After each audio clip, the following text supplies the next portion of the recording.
Bonjour à tous et bienvenue dans un nouveau vlog. Ah oui, je n'ai plus de cheveux. C'est un sujet un peu complexe, je vous expliquerai très certainement un jour, mais en attendant, ne vous posez pas trop de questions, parfois j'en ai et parfois j'en ai pas.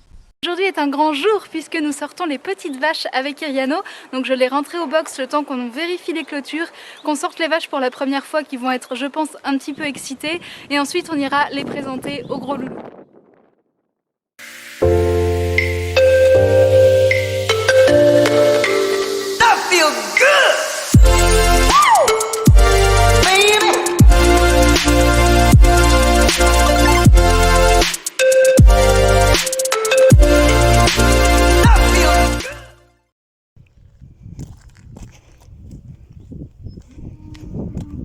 Donc ici il faut qu'on remette les palettes correctement debout et qu'on les accroche à la clôture. On met des palettes simplement parce que sinon les vaches en fait défoncent les clôtures, elles passent à travers et ça leur fait forcément très mal.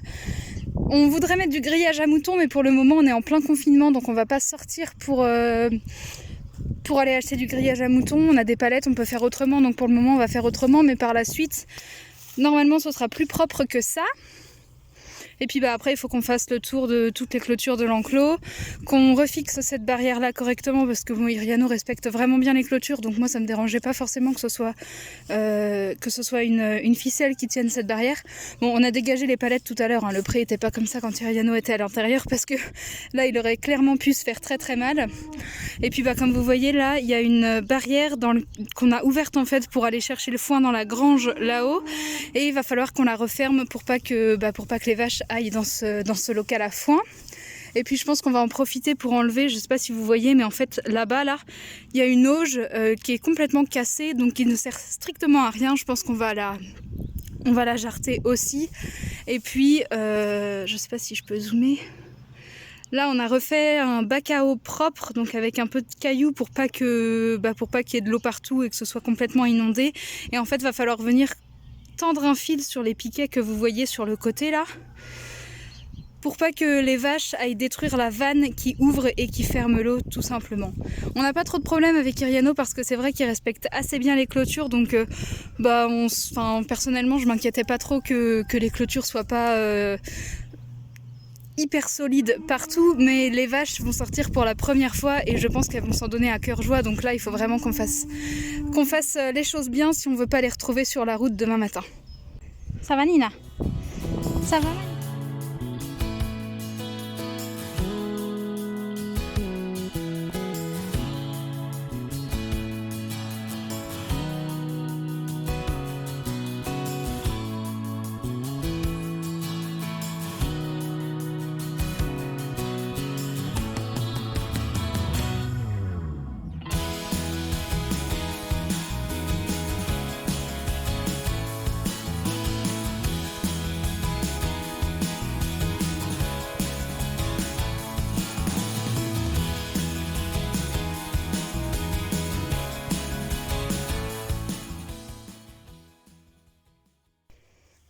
Bon voilà notre bout de clôture pourrie qu'on a un peu retapé, donc là on a remis le piquet correctement, on a retendu les fils jusqu'au bout, on a mis les palettes contre la clôture. Bon, c'est pas le top, il reste des traverses de chemin de fer juste là qu'on doit en fait venir pousser contre les palettes pour pas que les vaches aillent gratter aux pieds, les faire tomber, etc. Bon, c'est pas le top, je vous l'accorde, mais pour le moment ça fait le job. Moi ça me fait pas vraiment peur parce que Iriano respecte vraiment bien les clôtures, donc pour ça il n'y a pas trop de soucis. Et puis il préfère rester dans cette partie de champ en fait, contre la haie là-bas, parce qu'il y a forcément beaucoup plus d'herbe. Donc la clôture de ce côté-là franchement ne m'inquiète pas du tout.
Je décide de ne pas emmener Iriano le jour même pour que les vaches puissent se défouler et faire le tour de leur champ. On va donc chercher Iriano le lendemain matin. C'est mon copain qui va le prendre parce que s'il se passe quoi que ce soit, il va avoir plus de force que moi pour retenir mon cheval. Alors je dis pas qu'il aurait réussi à le retenir totalement, mais il aurait très sans doute pu limiter la casse s'il y avait eu un problème. Mais comme vous allez le voir, tout s'est vraiment très très bien passé. Ça galope au début, ensuite Iriano va faire comprendre aux vaches 2-3 fois qu'il faut le laisser tranquille, et ensuite chacun va faire sa petite vie de son côté.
En fait, les vaches sont super curieuses. Iriano, lui, il s'en fiche complètement. Il demande juste à manger, manger, manger, manger, manger.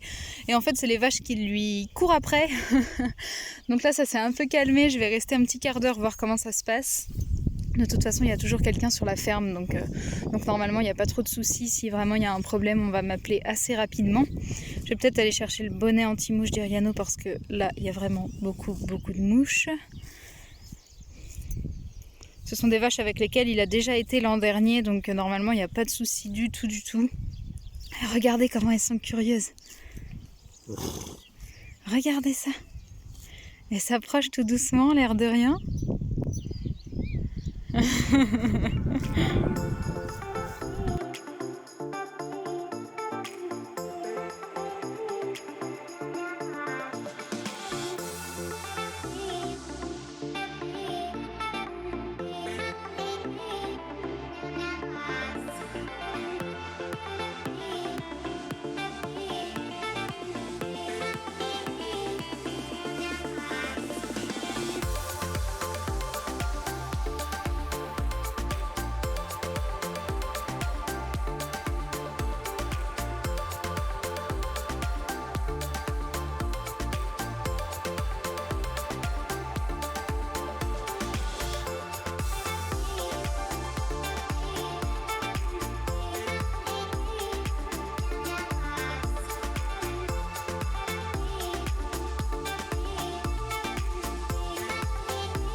Nous sommes quelques jours plus tard et la cohabitation se fait toujours très très bien. Iriano est là, les vaches dorment et ruminent juste derrière. Je suis vraiment super contente qu'Iriano s'entende bien avec les vaches, ça lui permet de ne pas être tout seul, au moins l'été. Par la suite on aura peut-être un petit Shetland de compagnie, mais pour le moment Iriano est tout seul. Donc voilà, je suis vraiment contente qu'il puisse être avec d'autres congénères au moins l'été et que personne ne se tape dessus, tout simplement. Je vais donc vous laisser sur ces belles images d'harmonie dans les prés et on se dit à bientôt pour de prochaines vidéos.